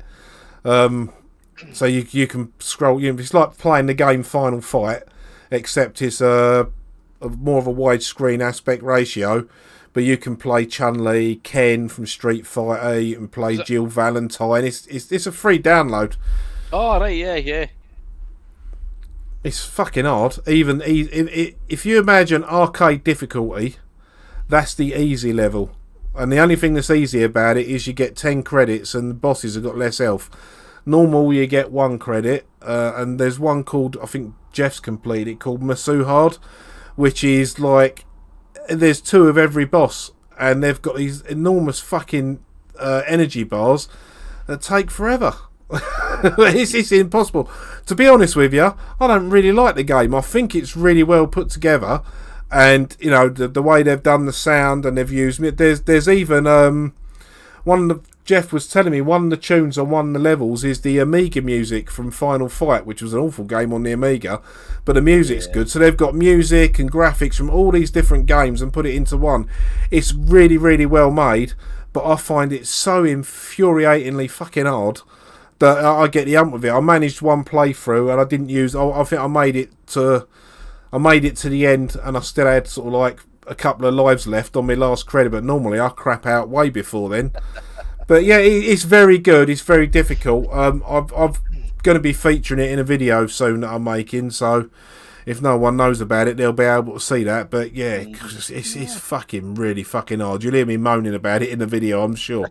when I record that, people are like, you fucking cunt! I put my main cam on for the first time for probably a couple of months, and I was playing. What was I playing? Fucking hell, I've completely forgotten the name of it. Begins with R. R-Type, perhaps? No. Raiden, that's it. Oh. That is balls hard, honestly. Yeah. I played it when I had that big spate of time off. I joined into one of Lewis's kerfuffles that he was doing. I managed to do one whole, like, I think it was 10-week section of it, and we had Raiden on that. And after I can get past the first boss if I save the bombs, but after that it's just fucking mental, isn't it? It's it's the thing is it's not crazy like a Toru game or even Dodonpachi. It's just the way stuff moves about on the screen is really fucking random, and you've got them bullets that home in on you. They're the ones that normally do me, the homing missiles. It's just relentless, but it's a fucking superb game. The problem I've got is I absolutely refuse to use continues, and that's the only way you're ever really going to progress, unless you're a fucking gaming ninja like Charlie Farr or your mate Jeff. You're not going to one credit a game, unless, of course, I think most of these horizontal shoot 'em ups, apart from things like Galaxian and whatever, they are. But that's interesting, actually. Do you think if you loaded up Galaxian like on two screens and the same emulator twice and just left it, and you shot the same enemy at the left hand side, would the patterns be the same, or is it random? Do you think? Well, that's more of a question for Dave, Charlie Farr, isn't it? I mean, it's a very basic code on them old machines, so possibly it would react the same, but it's hard to tell. I don't know if they were procedurally generated, if it's a lot of if and at in it on the on the coding side. If this happens, then do that sort of thing. I was just seeing what Scott's saying. He said that's why he's in favour of projects like the Mister and even the Pi. It doesn't fill up your own with unnecessary crap. You can pretty much emulate nearly everything on the Mister. I mean, like I've said before, I don't want a Mister because for me it'd be pointless. I think it's a great bit of kit, but I've got a PC connected to my telly that does it in my living room, and you've seen it, so I don't need it. But yeah, absolutely. I mean, instead of me having sort of like shelves and shelves of games and all these different systems plugged in, I've got one big black tower that does that. It also plays Blu-ray films and music CDs as well. But then I've got all my music digitally converted to MP3, so I don't even need to play CDs. If I buy a CD now, it gets played once, then it gets ripped, then it goes in its packet on the shelf, and that's pretty much it. Just before I forget, I thought he was wanting a piss. Before I forget, Hybris on the Amiga. It's one of my favourite tunes. I think it's Lacosa's as well on the Amiga. Do you know that the guy that wrote that died recently? Oh, I did hear something about it. I heard that. I think it was a couple of months ago. I heard that actually. Have you seen that new version of Turrican, the fan-made one? Turrican 2 on the Amiga. They've AGA'd it, so 256 colours or million colours, whatever AGA is. They've basically got Turrican and they've just tightened the graphics up to AGA. I haven't seen it yet. I just wondered if it was any good. I'll have to have a look. So I do like. I always liked Turrican. I think a lot of the draw of that was Chris Hulsbeck's music, but But it would be interesting to see what an A1200 could do with full-on graphic mode on a game like Turrican, because it's, you know, whether you like the game or not, it's a beautiful game to look at. Yeah, I think I'm sure Lacosa and I we were talking about. I think we did a video, games that people think are good but are actually shite, and I think Turrican 2 was one of them that we both agreed on. Well, you're both wrong. Having watched Jeff, I've watched Jeff back in the day. I sat there and watched him complete that from start to finish without losing a life and not cheating either. So when you've seen it played like that, it's a bit different. But yeah, aye. I think it's just because again we couldn't get used to the controls. I've actually I had a bit of a kind of a not a wake up call, but just a couple of earlier on this week. I was thinking, fuck, I really need to, and I say this all the time. I'm so conscious that with my YouTube channel, it's become live streams, and that's not what I'm about. Live streams are good fun. They are good fun. And what are you doing today and tomorrow? exactly. And but you know, that's my social life. I mean, I must admit, and don't you know, take offence or anything, but I tend to not bother. I really like your Arcade Perfect My Arse series, but I don't tend to bother with the live ones other than the one that I was in, because I prefer it when you do that, because if I don't always catch them live, and then, you know, if the chat's uploaded, you see the chat window going up, and I normally look at that, and then you have everyone disagreeing and saying this is better and that's better. It's like, no, all I'm interested in is Alan's opinion, because he's doing his video, so I end up going full screen and turning the chat off. So I definitely prefer it when you do the studio version rather than the live ones, I must admit. I think live videos are fine when you're actually, if you're taking part in it, whatever, but you know, I started up YouTube just as a means for something to do, and I do like I wouldn't go as far as to say artistic slant in it, but I do like the process. Like my ninth, in fact, we were playing a quiz at Christmas time. Excuse me, what the fuck was it? And one of the questions was, when was a halfpenny removed from legal tender in the UK? And I went 1984. She goes, how do you know that? I goes, because I made a video called "That Was the Year That Was 1984," and that was one of the news bits I read out. And I do like putting these together. I'm conscious that they're fucking garbage. My thumbnails are fucking black with the writing that says what it is. And but I do miss doing these, and I'm conscious that you know, I do the Sunday live stream. That's kind of something that I do. What's the other things that I do? I'm just wondering at the moment, looking at the comments, whether I should just ignore Cauldron of Stardust forever now.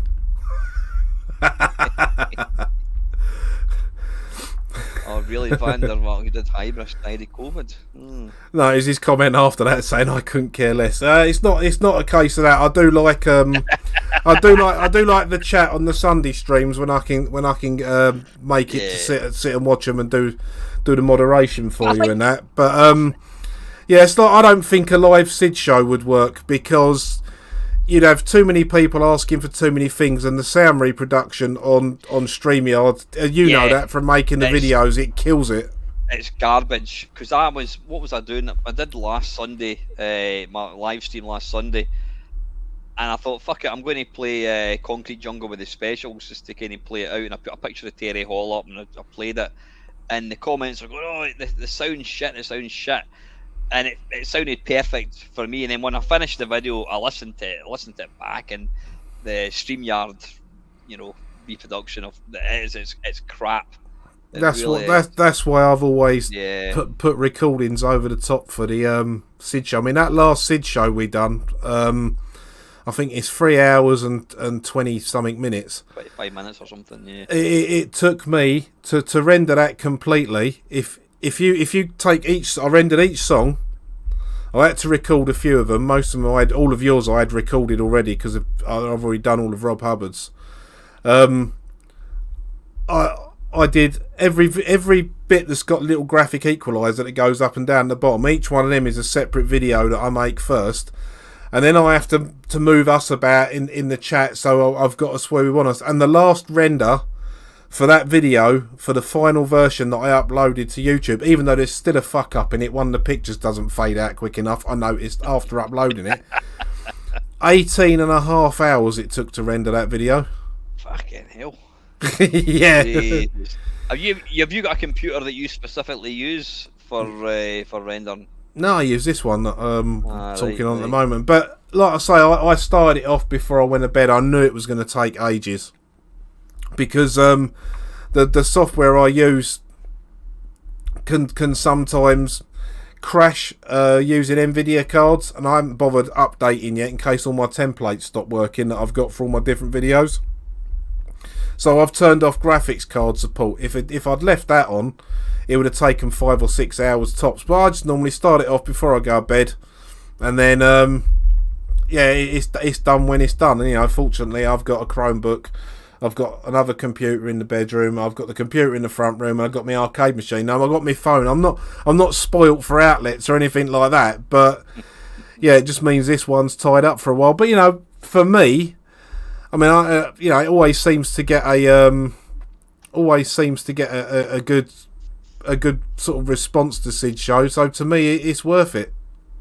And Golden Gamers saying perhaps I need a new desktop PC. Well, I don't know. This one's only a couple of years old. It's not like ancient or anything, but it's geared kind of for playing Elite, really. Elite, and it does do the videos alright. I mean, some videos, like the Archer McLean one I did. It's a 10-minute video. It took 3 hours to render because I've got all the little kung fu men dancing about in the background.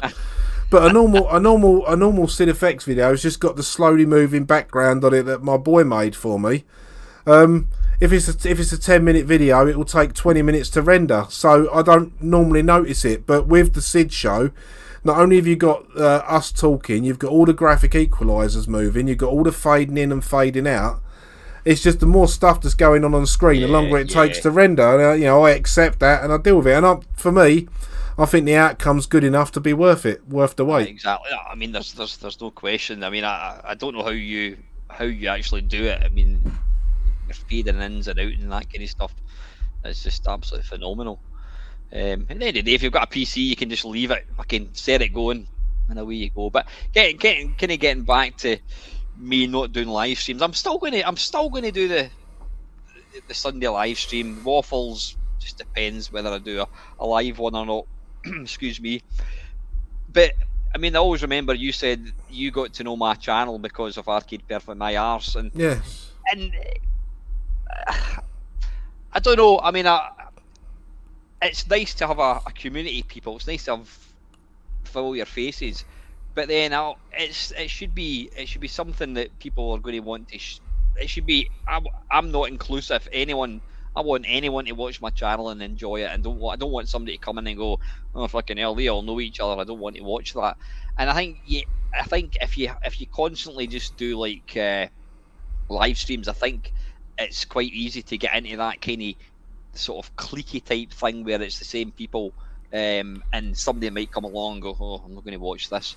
But apart from that, I do miss them pulling together, making videos. So I've actually managed to do. I think I've done 4 videos this week.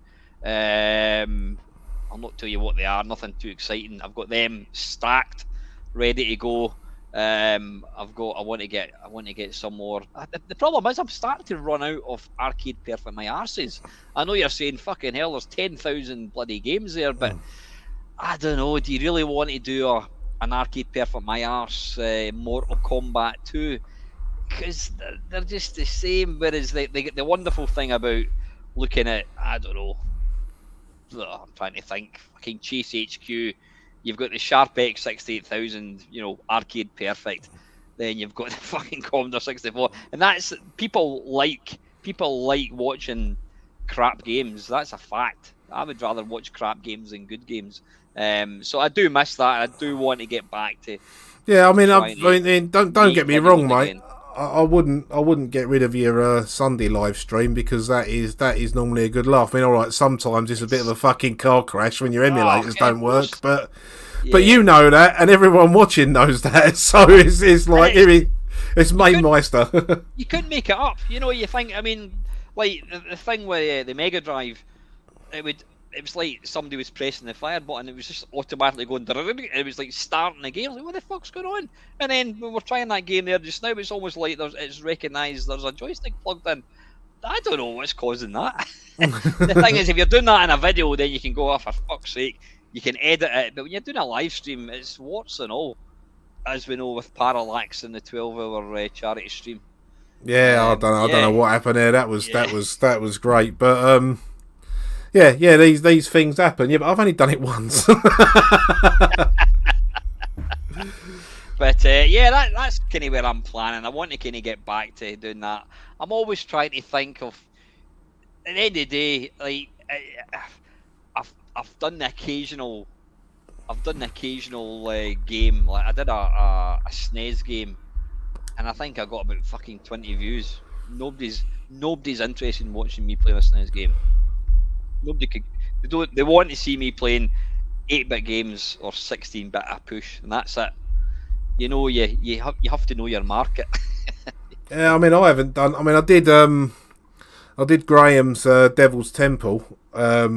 You know, and I spoke to him about that, and he sent me a newer copy of it, and I did that video. But that was the first Amiga video that I've done myself for a while. I mean, I did the Dungeon Master playthrough with Jeff, and we've got another one to do. A game called Nightmare, which is another. I think it's a Tony Crowther game. It's a sort of swords and sorcery dungeon crawler. But Jeff's playthrough to completion is like 4.5 hours. So it's just having the time to sit down, and for a start, I need to edit a version that we can talk about, because at the moment it's kind of like got no beginning and no end on it, and we like to have a bit of preamble, and we like to talk bollocks for about half hour afterwards. So I've got to do that, and I'm looking forward to doing that.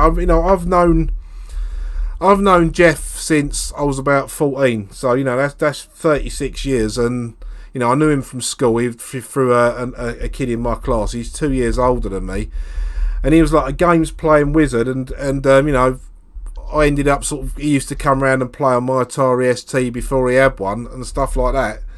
So I love making them videos of him, because for years I've had his commentary on games while he's playing them, and it's nice to be able to share that with people, with Jeff being Jeff, and talking about the games he's playing and explaining what he's doing in his own way, and I think that's great. So I think I've made about 16 of them videos, and I've got a few more to make, but I've got some videos of like some modern fighting games, and that he's completed, and I don't know whether to do them or not, because I don't know how well received they'll be, because like you, people expect Commodore 64 from me, which I'm fucking sitting in front of one at the moment. I don't mind doing that at all. I love the 64, and I do sneak the odd Spectrum game in when I do a 5 from 5 video, of which I've got to do another one of them soon as well. I've got a few lists made up.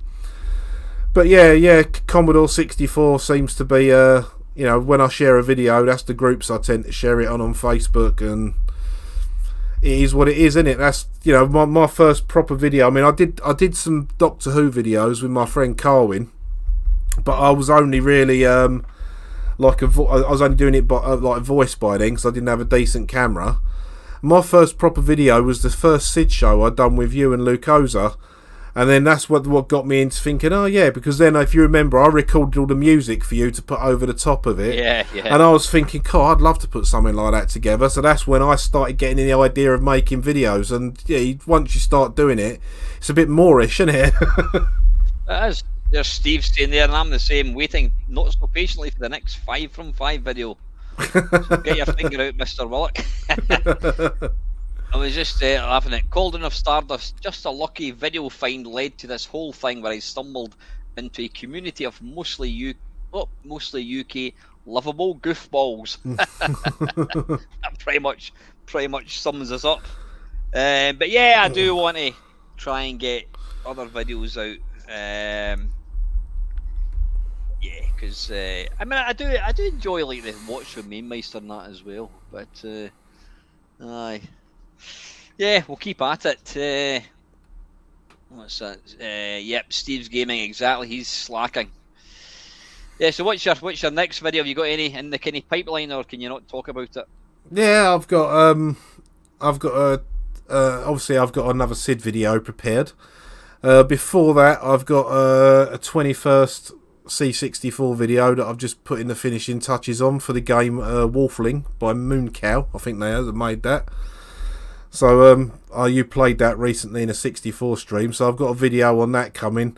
And the bit that makes me laugh in that video is like I read out what it says on their website, where you've got to do this and remove the curse, and I basically said, was not with me fucking playing. She's stuck with that curse if I'm playing her because I'm shit at it. So it's the usual sort of thing from me. Rubbish gameplay, have a laugh.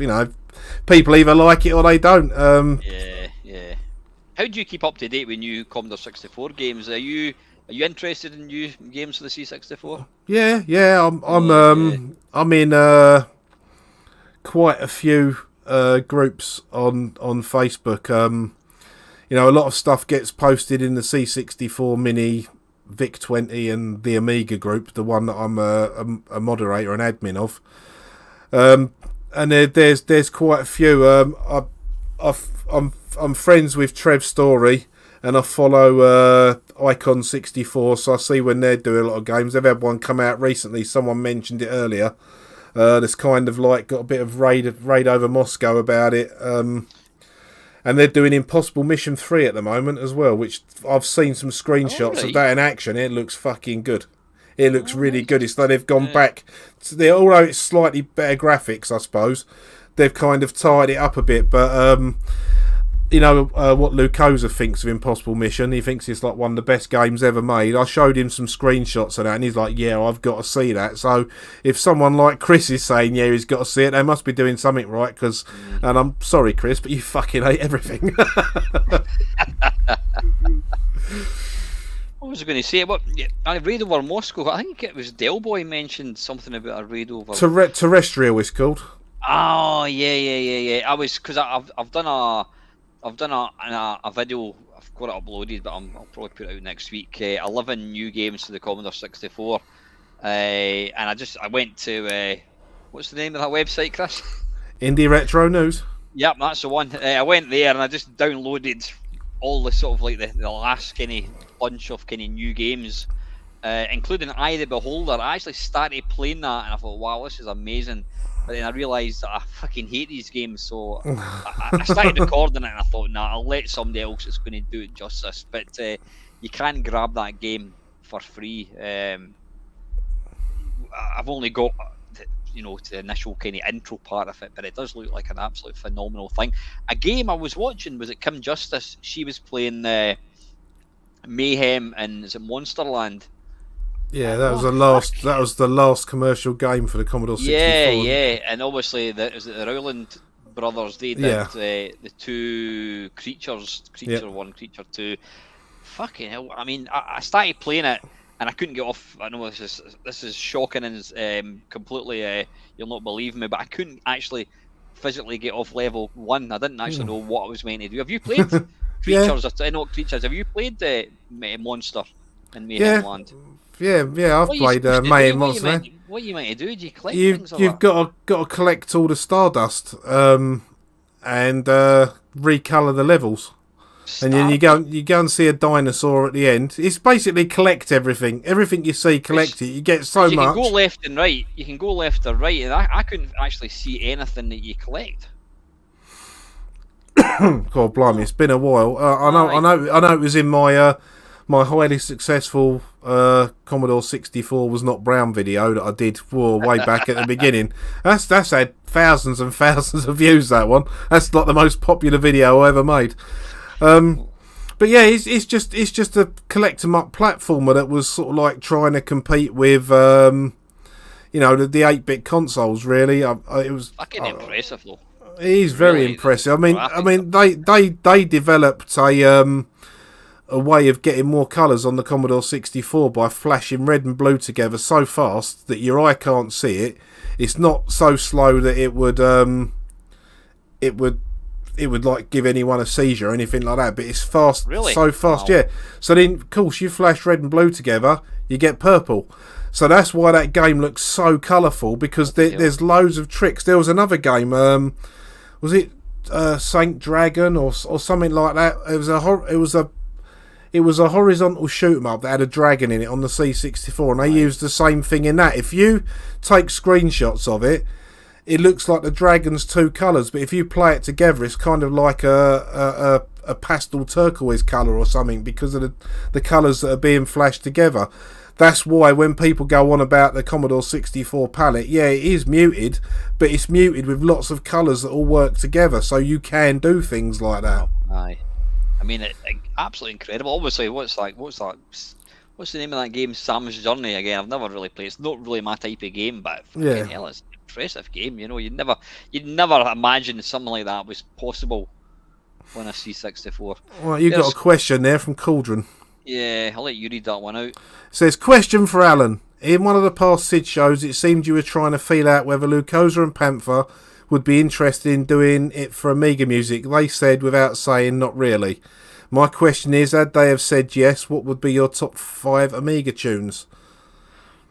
Well, the first bit of that is I don't recall asking that. Did I ask about that? Because I don't know. Maybe I suggested it. I don't know. Yeah, I suppose you hinted at it. I mean, for me, I haven't got the nostalgia for Amiga music that I have. Yeah. For the C64, I mean, you know, it'd mostly be Chris Hulsbeck and a couple of demo tunes. I know me and Lucosa have spoke about it in the past, and he said his would pretty much be all tunes from demos and stuff like that, because that's where a lot of the music talent went. Because the Amiga suffered from what the Commodore 64 suffered from sometimes. It's like, you know, they were push to get out a game for Christmas or a game for Easter or a game for the summer holidays, that sometimes things were so rushed. And I mean, some Amiga music sounds terrible because you got the drums sort of over this side, and then you've got like the synths over here, and there's no crossfading, which you could do, but it takes a bit of work. I would find that hard to actually pick. I mean, even I'm trying to think of 5. Well, we'd all say Hybris, wouldn't we, to start with? Hybris is, yeah. I mean, the music, I don't know who did the music. The music for, like, Shadow of the Beast is stunning. Yeah, I don't know. Was that David Whittaker that done that? I think he done some of it, or it might just been the Commodore 64 and Spectrum one. I don't know. Yeah. Chris Hulbeck, did he do R-Type on the Amiga? Yeah, R-Type, Turrican. That's good. Obviously, there's what do you call it? Yeah, there's Turrican too. The thing for me is a lot of, because, well, I was going to say the Amiga sound chip was more advanced than the SID chip. There was generally more better music, whereas in the C64, the early days of the C64, nobody realised what it could do, and then fucking Rob Hubbard came along and did Thing in a String, and you're like, the fuck? How is that coming out of that beige box? What's he saying there? Yeah, LFC saying that. So David Whittaker did do Shadow of the Beast. Some of the music on like the intros for, like, what do you call it? Oh, what were they? Pinball Fantasies and that. That was pretty good. Yeah, I mean, there was some good music on there, but a lot of it I remember from certain games, but I don't know if I'd put it in a list. You know, if we did one of them, it would be sort of like one video, and that would be it really. I don't know. There is we tend to do music videos on my channel now. I'll see. It's not out of the question, Cauldron. Let's put it that way.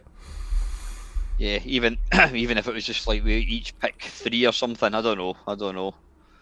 That's one to take away.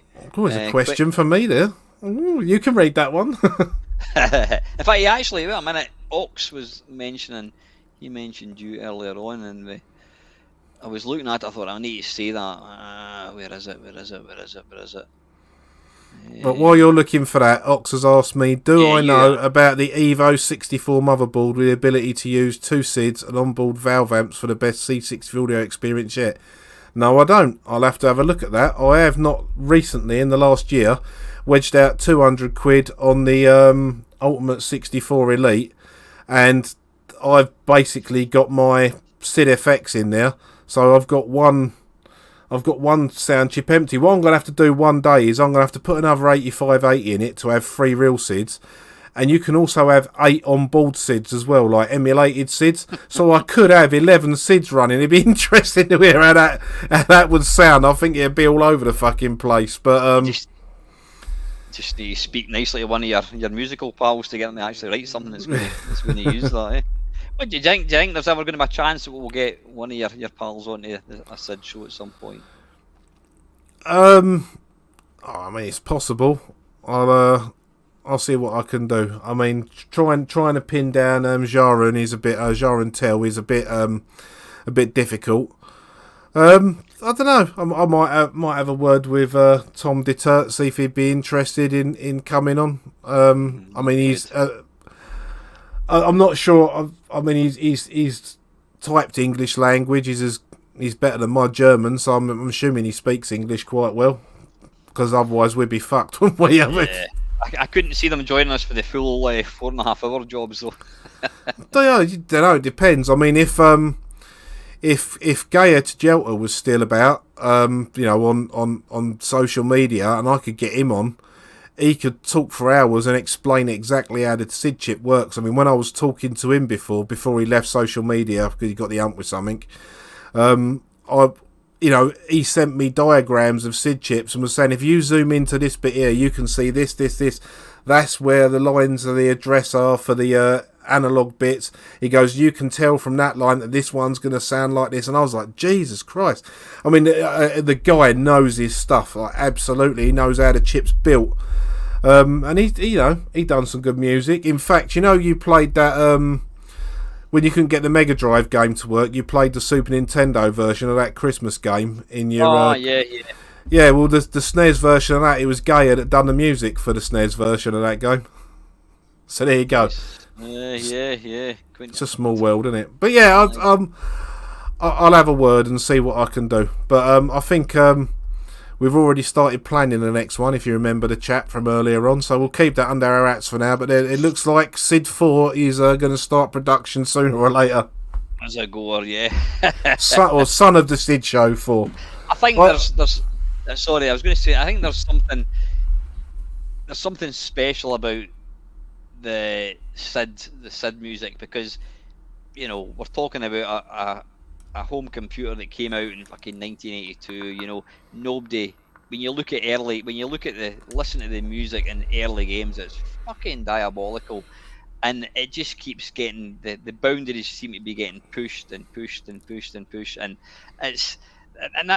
that's what makes, like, not just listening to SID music, but playing new games, getting to play something like Soul Force, whatever, on the C64. You're thinking, this could be a fucking arcade game, you know what I mean? And this is on the humble C64, and it's the same with the SID music. It's just, you're listening to it, and you're like, that's coming out of that, and then some of the, after we've done the SID tunes, what I tend to do is I'll listen to it on the actual C64, and then you hear it actually coming out the TV, and you think, fucking hell, it is coming out of that.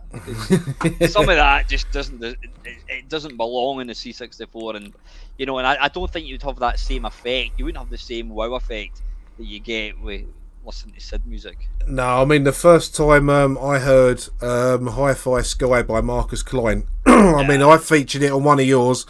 Chris featured it on the first one of the new version of the SID show on my channel.